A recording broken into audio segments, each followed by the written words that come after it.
Hello, Diderot audience. My name is Bree Smocks, founding editor of Diderot, and I'm joined with Ariel Thomas.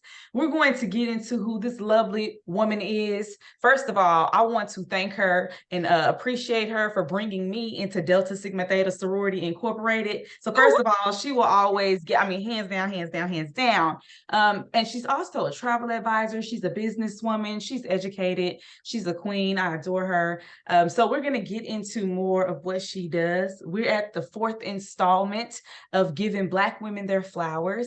It is March. It's Women's History Month. So let's get into what this wonderful woman is all about. We have a special edition because it's going to be spring break. You're going to be taking summer trips, and I myself am going to be celebrating my 30th birthday party. Well, I won't call it a party. I mean, I guess me and my husband, we make it a party, Celebration. right? Right? It's a celebration of sorts. That's what it's feeling like in my head. And we've hired her services. So I want to share some of her expertise with you all. So let's get into it. Let's get into it. Let's do it. Okay, so I am on a budget. I have a business I'm building. I have children. I have a lot going on. I still want to relax and take a trip. So what are some things I should be considering if I'm really tight on my budget, but I know I need a vacation? Yes. So, one, you've got to consider distance. What I will say is that the airplane companies have come back with a vengeance after COVID. They've got to recoup the money they didn't make those last 2 years. So, flight prices across the board have been historically, like when you compare them to previous years, they are at historic highs, right? So, I always tell my travelers, like, sometimes you don't have to go far to go internationally, or you don't even have to leave the country. There are a lot of really relaxing destinations within the US that you can get to really easily. So I know folks always want to give Mexico a hard time because they think about Cancun and partying, but there are so many parts of that country that are easy to get to, especially for my folks in Texas, California, New Mexico, Arizona. Really short flights to really beautiful parts of the country. I mean, you've got the beach, you've got the desert, we've got locations where you can really relax and kick back. If you do want to party, there's always Cancun, but I've been pushing a lot of clients to places like Tulum, Puerto Vallarta, Los Cabos, a lot of just areas where you can really unwind, kick back, and see something different without having to feel the go, go, go. Especially when it's so easy to get to, you don't really have to think about the logistics of it. You can just get there and get to relaxing. Right. And that's especially important. I'm thinking single moms. I'm thinking someone who wants to take a solo trip. They need time to recharge, reset. How can I take advantage of different destinations that may be best for a traveler like myself? Yeah. So one thing to kind of consider is, when are you traveling? What is the shoulder season for that area? So some places are really cool to go to in the summer because they're warm, because they're tropical. But the last thing you want to do is go during the summer because everyone's kids are out, folks are on vacation, supply and demand, a lot of demand, little supply. So how do you take, one of those summer destinations and do it a little earlier? Do you do it on March before the spring break crowd, or do you do it in April before kids are out of school? To really take advantage of, one, some deals, and two, some peace and quiet. The other piece is, again, looking at destinations that are right down the street. You'd be surprised at, like, some small town outside of your city that has a really cool festival, or they've got a really cute winery that you can make a day out of. So I think when we think about vacations, we're always trying to think, what can we do for 5 days, or what can we do for a week? What does a weekend look like where you have one activity for the whole weekend? You do that and you spend the rest of the time either at the hotel or trying a different food or trying a new restaurant. And how do you make, any day a vacation? Can you do a staycation? Like, can you just try out some hotel down the street, not look at your house, not look at your block, um, go to a restaurant you never been to, stay downtown, that kind of thing. So I think, specifically for, moms who just need a break and they can't step away from a lot, like, for a long time because their partner has to watch their kids or what have you, like, the staycation or the quick weekend 1 to 2 hour drive, new hotel, new city, kind of figuring it out, would be my recommendation. Yes. What are one of the biggest mistakes? Because people want to relax, they want to go, but there may be some things we do not know about the travel industry, about the market at the time, what's going on. What are some of the biggest mistakes that we should avoid, and especially when traveling internationally? So one thing that I always caution against is over planning. So you think about Americans, we've got only so many vacation days a year, right? So if we're going to go to Europe, we're going to go for 7 days. We're going to make the most of those 7 days. What I have seen with a lot of my travelers is they're going to spend a day getting there, and then they're going to have 7 days of activities. And that sounds like a good use of your time when you're trying to hit so many different sites. But what you end up doing is you stress yourself out planning 7 days of activities, right? Then you get there and you've got an activity planned for every hour of the day. So now you're stressed and tired and jet lagged. And then you're so all of that Oh, that you don't really get to enjoy the vacation, right? So one thing that I always tell my travelers, specifically international, like I know you've seen that you can get from Paris to London in 2 hours. That does not mean that you're going to do Paris and London. Like you will not enjoy Paris or London if you try to squeeze in that amount of traveling and sightseeing in a short time. So I try to get my travelers to be like, hey, I will maximize your 7 days in Europe, but let's focus on one or two destinations, or let's focus on one thing that's really important for you to see. And then we'll fill in the gaps with some local stuff that's going to be really awesome and really give you that sense of place. But you don't want to spend your whole vacation just running right. from like What's the thing to point? thing. Right. So why should I hire someone like you? You are clearly well versed in what you're talking about. What is your business offer? Yeah, so I would say one and two is convenience and expertise. I think the statistic is like people typically spend like 15 hours planning vacations. Mhm. Now, this is unpaid time.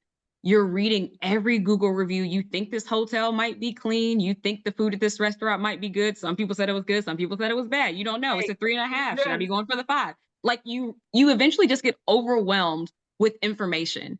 And it's really easy to lose sight of the big picture, right? So if it's like, I want to go to Paris, see the Eiffel Tower, that's easy. But once you start getting into the details, by the time you finish planning that trip, you have forgotten to put the Eiffel Tower ticket on the itinerary. You didn't even book it.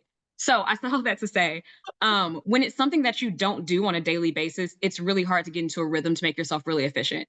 As someone who does plan travel every day, it's really easy for me to pick up, your questionnaire, see you want to go to Paris, see you want to do these three things, and spit out an itinerary in an hour or so because I've got things on top of my mind of places I know you would stay because I've seen how you travel, things that you're interested in doing because I know you know culture and education. That's kind of your thing. I'm not going to recommend, the club on a Tuesday for y'all. So having to not do that thinking, I think is one big thing for my clients. The other piece is that convenience. I have a lot of clients who are like, Ari, I'm going on vacation. This is my budget. This is when my flight leaves. This is when I'm getting back. And when I get there, I don't want to think, right? Mhm, mhm. So they're like, book us the romantic, all inclusive vacation. Let us know what we owe you. And those are some of my favorite clients because those are the ones that I can surprise because they're just okay, all right, hotel and flight. And by the time I finish, I've got, the top floor of the hotel room booked out for them. They're eating at the restaurant by themselves. They got their own private beach cabana. So it allows me to be a little creative with the trip when folks are just like, here's my money. So that's really it. I mean, convenience and expertise. You cannot plan a good trip as fast as I can. That's period, right? So Wait, what even got you started before we transition to some advice for young professionals? I do yeah, want to hear more of a little backstory of your love for travel and helping others in that yeah. capacity. So my first international trip was in, gosh, 2014. So graduated from SMU, got my first job, and they wanted to send me to Monterey on an assignment. So I was like, all right. I mean, I don't have a passport, but I'll go do some paperwork. Like, how hard can it be? So that was my first international trip to Mexico, and it was amazing. Like, just being dropped into the middle of a city, not speaking the language, not really knowing the culture, and just kind of finding my way through like that type of like excitement or nervousness or whatever you want to call it. Like that's fun for me. So I was like, this is cool. I gotta do more of this. So after that trip, I started thinking like I'm one of those people who celebrates my birthday all week, all month. Like I could be turning, it didn't have to be a milestone. We gonna celebrate whatever it was. So for my 25th, I was like, yo, I want to take my friends to Mexico. Like that was a good time. I'll do a little research, see what, hotel might be cool, what kind of things will be nice, whatever. Told all my friends, like, hey, send me $500 via whatever was hot right then, Cash App, Venmo, whatever, and Yeah. book your flight to Mexico. And then what, like, I got it from there. No questions. So that was kind of my first, call it arranged by Ari experience. And ever since then, like, my friends have looked to me to plan the trip. Like, Ari, what are we doing this year for your birthday? Or who's turning 35 this year? What are we doing? What's up? What's up? So I guess this was 2021. I planned my best friend Renata's birthday. We all went to Miami. And when we got back, we had like a little birthday dinner, and some friends were there like, hey, we saw y'all on Instagram in Miami turning up. Like, who Uh, planned that? And I was like, yeah, that's just something I threw together on it. Like, we wanted to go to Miami next weekend. So I was just like, all right, let me put something together. And they're like, well, Ari, like, you should start planning trips. And I'm like, nope, takes too long, too much work. Like, not worth the juice of the squeeze. And they're like, no, but we would pay you. Like, Wait, wait a minute. oh, okay. And they're like, how much would you charge? I'm like, let me think about that. Yeah, Let me quantify, what I've been doing for fun as a creative outlet for my regular job for 2 years. So that's kind of how Arranged by Ari was born. I had friends who were like, we'll pay you to do this so we don't have to. Like, where do we get started? So that was kind of my Kickstarter into travel. love it. Love it. I love that. I want you to share. I mean, as a professional woman, and you said you're doing this in addition to your job, and there may be just a perspective that you have with juggling all of that. And so, considering your purview, what's a piece of advice or a couple that you would offer to someone who's maybe in your same predicament? Ooh, that's a really good question. I think the first thing I would say is like, and I say this a lot in every aspect of my life, but really and truly prioritizing. So this past year was really difficult for me. My husband was diagnosed with heart failure. And it really made me kind of reevaluate the things that I have previously prioritized, right? Like I've always put my 9 to 5 job first, working late nights, working weekends, providing for our family, what have you. And after that, I kind of took a step back and was like, one, this doesn't really bring me a lot of joy these days, right? It's a burden, it's a hassle. Two, there's other things that are important to me right now. Like I want to be there for my husband. And I mean, it all came down to like us both taking some time off. I went on a leave from my job. And while I was on leave, I wanted to do something fun, right? So I was like, I'm gonna, let people know that I'm gonna be planning trips full time for the next month or so because I'm off of work. It's easy, doesn't require me to, really exert a lot of brain power. And I can do this from the hospital. Like I can where if I got Wi-Fi, I can make it happen. So when I came back to my full-time job, I was like, I've got to have a little flexibility to continue to do my small business because it's something that really excites me. It brings me joy. Like I love working with other people. I love, bringing that once in a lifetime experience to life for folks. And I just love for people to do what they want to do. Like I may not be able to go on vacation this week, but if I can send someone else, like I might as well be on vacation. Like, So the thing is, if what you're doing and what you're pouring into, outside of your regular job is really important to you, carve some time out to do it. I mean, this started off as night and weekends, and it's still kind of night and weekends, but I've got a little more flexibility because I'm no longer doing my 9 to 5 during nights and weekends. Like that's where I draw the line. Like, hey, y'all logging up at 5. I've got Yeah, clients I got to check in on in boundaries. Egypt. Like, let's get to it. So Uh, really, really setting that boundary for the job that is funding your business right now, I think is mhm. important.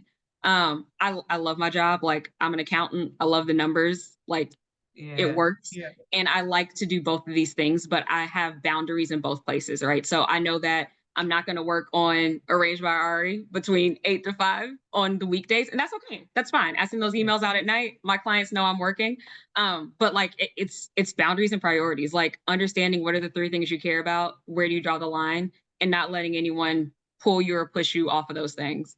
Yes, and let me say, you would never know that she has another job because you are on top of every email, correspondence. You know exactly what you're getting when there's a change. It's quick update, very professional, expedient. Listen, and look, I haven't even gone on the trip yet. Already stellar top tier service.